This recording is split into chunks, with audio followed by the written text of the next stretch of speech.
नमस्कार, news for nation देख रहे हैं आप। आपके साथ मैं हूं ऋचा शर्मा। बिहार में अब कुछ ही दिनों बाद दंगल 2020 देखने को मिलेगा। उससे पहले सभी पार्टियों की तरफ से अपनी अपनी तैयारियां दिख रही हैं।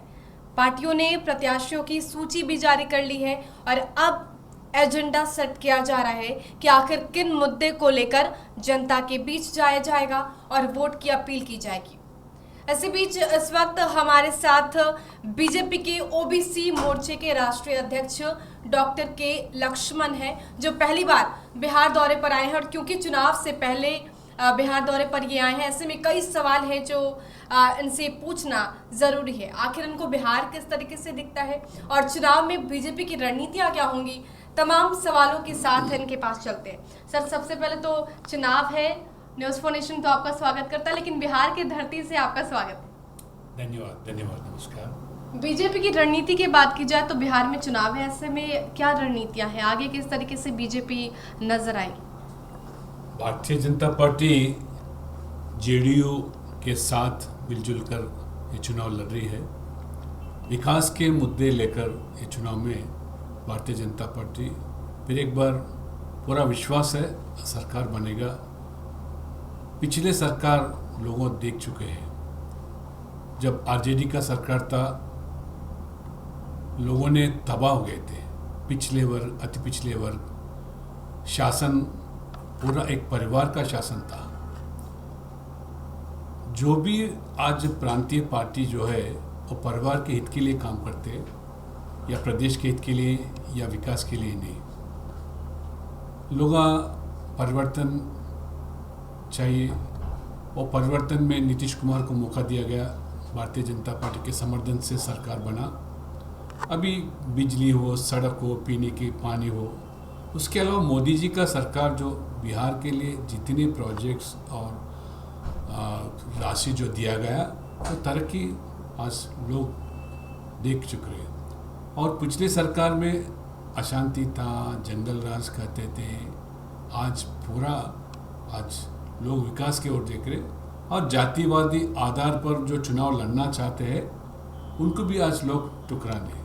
आज विकास के मुद्दे पे लोग ज़्यादा देख रहे हैं। ये चुनाव में भारतीय जनता पार्टी विकासी मुद्दे लेकर लोगों के बीच में जाएंगे। जिस तरह आज केंद्र में भारतीय जनता पार्टी मोदी सरकार आने के बाद जो भारतीय जनता पार्टी बार बार बताती है वो करके भी दिखाया। इसलिए आज 370 का धारा वो रद्द करने का, या मुस्लिम बहनों के लिए ट्रिपल तलाक का रद्द हो, और राम मंदिर का निर्माण हो जी।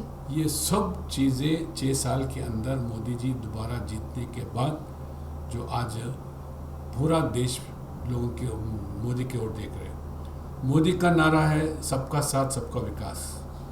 जातिवादी मजहबवादी राजनीति नहीं चलेगा। अभी सिर्फ विकास के मुद्दे पे और गरीब लोगों के हित के लिए जो भी योजना बनाया जा रहे हैं, प्रधानमंत्री का जनधन योजना से लेकर प्रधानमंत्री किसान सम्मान योजना जो था गरीबों के लिए, सीधा मोदी जो सरकार दिल्ली से जो राशि भेज रहे गरीबों के खाता में जमा हो रहा।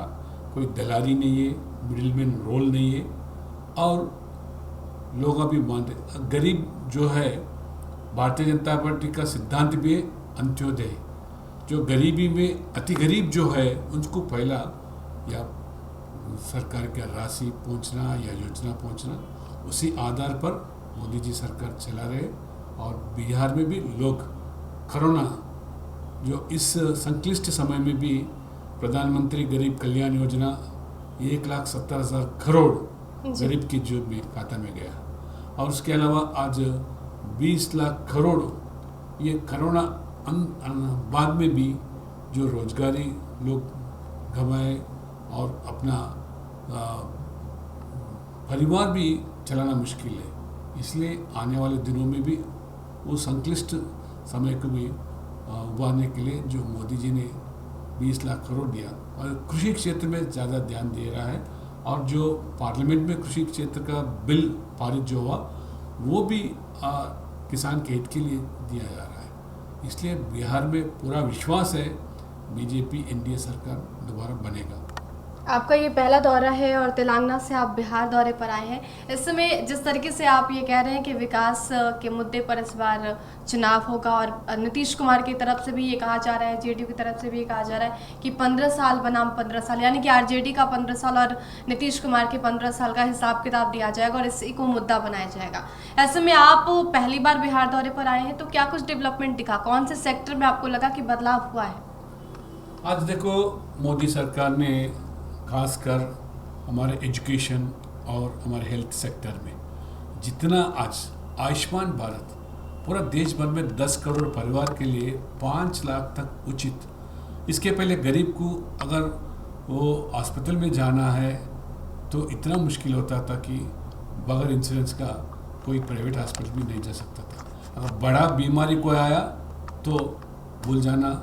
मगर आज मोदी जी आयुष्मान भारत लागू होने के बाद कई लाखों लोग, देश भर में करोड़ों लोग, परिवार आज बड़े बड़े अस्पताल में आज इलाज कर सकते थे। आज उसी तरह एजुकेशन फील्ड में भी और इंफ्रास्ट्रक्चर जो है, आज हम देख रहे हैं बिहार में all India institute of medical science जो दिया गया मोदी के सरकार के साथ, इसलिए गांव, गरीब, किसान, शोषित, पीड़ित, वंचित लोग जो है उसके लिए ज़्यादा ध्यान दे रहे हैं। क्योंकि मोदी जी ने एक गरीब परिवार से आए सो, वो भी अगर पिछला वर्ग से आए सो एक प्रधानमंत्री बन सका, वो सिर्फ बीजेपी भी मुमकिन है।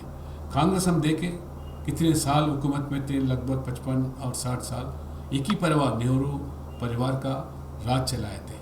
अब यहाँ का भी आरजेडी का सरकार है, आरजेडी भी सरकार में, सब पार्टी में भी क्या है, एक परिवार वाले, बेटा बाप बेटा, ऐसी देश भर में जो भी रीजनल पार्टीज बन रहे वो परिवार के हित के लिए काम कर रहे। बाप के बाद बेटा, बेटा के बाद बेटी, नहीं तो दामाद, इस तरह चल रहा है। मगर आज मोदी जी पहली बार एक प्रधानमंत्री एक बीसी सामाजिक वर्ग को दिया गया और राष्ट्रपति एक दलित सामाजिक वर्ग से बीजेपी की ओर से बनाया गया। इस तरह सबका साथ सबका विकास जो नारा मुद्दा है वो अमल करने वाला पार्टी एक बीजेपी है। इसलिए आज सड़क हो, बिजली हो, पीने के पानी, बहुत सारे अब तरक्की हम बिहार में मैं देख चुका हूँ। बिल्कुल, बात करें जब भी बिहार में बीजेपी और जेडीयू साथ में आई है, रिकॉर्ड तो बना है, इसमें कोई दो मत नहीं है। और इस बार भी जिस तरीके से तैयारियां हैं, काफ़ी बढ़ चढ़ के हिस्सेदारी भी लोगों की दिख रही है। बिहार की बात करें सर, तो यहाँ पर नीतीश कुमार मुख्यमंत्री के तौर पर उम्मीदवार होंगे और बीजेपी ने भी ये मान लिया कि बड़े भाई की भूमिका में या फिर मुख्यमंत्री नीतीश कुमार ही होंगे। लेकिन बीजेपी की तरफ से कोई भी कैंडिडेट मुख्यमंत्री के तौर पर प्रोजेक्ट क्यों नहीं हो पाता है? क्यों एक नेता मुख्यमंत्री के तौर पर यहाँ पर बीजेपी से अगर देखने को मिले तो वो नहीं है? जब एनडीए का अलायंस बना, काफ़ी राज्यों में जो पार्टी उनके साथ बड़े भाई का नाते हम समझते थे, उनको ही हम जिम्मेदारी सौंपे। इसलिए भारतीय जनता पार्टी लगभग 18 राज्यों में हम सरकार आया था, 18 राज्यों में बीजेपी का मुख्यमंत्री बने, बीजेपी का प्रधानमंत्री है, बीजेपी की तरफ से राष्ट्रपति बने। सो कई राज्यों में, अभी जहाँ राज्यों में बीजेपी सरकार में, जैसे तेलंगाना, आंध्र में, ज़रूर भारतीय जनता पार्टी ओबीसी मोर्चा जो हम चला रहे, लगभग 50% के ऊपर जो सामाजिक वर्ग इन राज्यों में है, उन्हीं के मदद से हम भारतीय जनता पार्टी को उनको पास ले जाएंगे, उनको भारतीय जनता पार्टी को और लेके आएंगे और उनके समर्थन से जहाँ बीजेपी का सरकार ने वहाँ पे भी बीजेपी सरकार लाने का हम ज़रूर कोशिश करेंगे। आज नीतीश कुमार के साथ सरकार बनाना और हमारा जो एजेंडा है विकास का वो लागू ज़रूर करेंगे। ओबीसी के राष्ट्रीय अध्यक्ष आप हैं, तो बिहार में अगर बात करें, क्योंकि यहाँ पर कास्टिज्म बहुत है सर, और यहाँ पर जो चुनाव है वो भी कहीं ना कहीं जाति से प्रभावित होते हैं। यहाँ पर जितने भी कैंडिडेट अगर सिलेक्शन भी किया जाता है तो जाति के आधार पर ही किया जाता है, क्योंकि कहीं ना कहीं पर्टिकुलर कास्ट के जो लीडर्स हैं उन्हें वोट ज़्यादा मिलती है। तो ये जातीय समीकरण यहाँ पर हमेशा से हावी हुआ है। ऐसे में आपसे सवाल है कि ओबीसी को लेकर बीजेपी की क्या रणनीति? देखो, ओबीसी पहली बार लगभग 70 साल के अंदर आज़ादी के बाद कितने कमीशन लागू किया गया, नेहरू सरकार से लेकर काका कलेकर कमीशन हो, बाद में मंडल कमीशन आयु, ये सब कब हुआ? जब सरकार कांग्रेस सरकार नहीं थी तभी हुआ। कांग्रेस सरकार, कांग्रेस पार्टी हमेशा पिछले वर्ग को वोटर के नाते देखे, मगर इंसान के नाते, गरीब के नाते नहीं देखे। इसलिए आज भारतीय जनता पार्टी मोदी जी प्रधानमंत्री बनने के बाद, मोदी जी सरकार आने के बाद जो पिछले वर्ग का मांग था, ये SC/ST तरह कमीशन को ये संवैधानिक दर्जा देने का, वो भारतीय जनता पार्टी एक ऐतिहासिक निर्णय संविधानिक दर्जा पिछले वर्ग आयोग को आज भारतीय जनता पार्टी मोदी सरकार ने दिया। उसके बाद आज हम देख रहे कई केंद्र संस्थाओं में, चाहे विद्या संस्थाओं में हो या कर्मकारों में, आज इतना बदलाव आ गया कि पहले 8-9% भी क्लास 1 ऑफिसर्स में भर्ती नहीं होता था, मगर ये कमीशन होने के बाद इसको जो आज संवैधानिक दर्जा देने के बाद देश भर में घूमे, आज 8% लेकर लगभग 18% तक आज क्लास 1 ऑफिसर्स भर्ती हो चुका।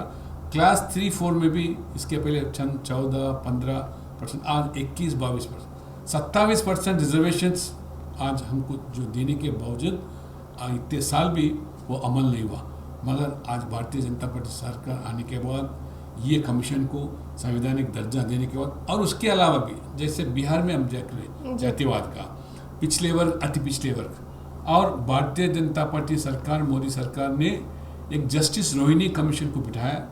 आज रोहिणी कमीशन ये BC में भी कैटेगराइजेशन करना, BC हो, MBC हो, एक्सट्रीमली बैकवर्ड क्लासेस हो या ABCD, उसके आधार पर हमारा जो मुद्दा था, हमारा सिद्धांत जो है पंडित दीनदयाल उपाध्याय का Antyodaya, least among the least, poorest among the poor, उसको पहला ये हमारा सरकार का फल मिलना चाहिए। उसी के आधार पर हम वर्गीकरण का भी मुद्दा आज जस्टिस रोहिणी कमीशन को बिठाया और जनवरी 21 में वो भी देने वाले। उसके अलावा आज जो मछुआरे हैं, मछुआरों के लिए पहली बार यूनियन मिनिस्ट्री में अलग मिनिस्ट्री दिया गया, उसके देखभाल करने के लिए उसके अलग बजट बनाया गया। ये मोदी जी सरकार किस तरह पिछले वर्गों के लिए, अति पिछले वर्गों के लिए सोच ही नहीं, अमल किया जा रहा, ये लोगों को जानकारी हो रहा, लोग इसलिए आज मदद कर रहे। आज पूरे पिछले वर्ग मोदी के साथ है, इसलिए हम 18 राज्यों में सरकार में आए। जहाँ जहाँ हम राज्यों में नहीं है, उनका हम मदद हम छीनना चाहते हैं मोदी जी का योजना से। बिल्कुल।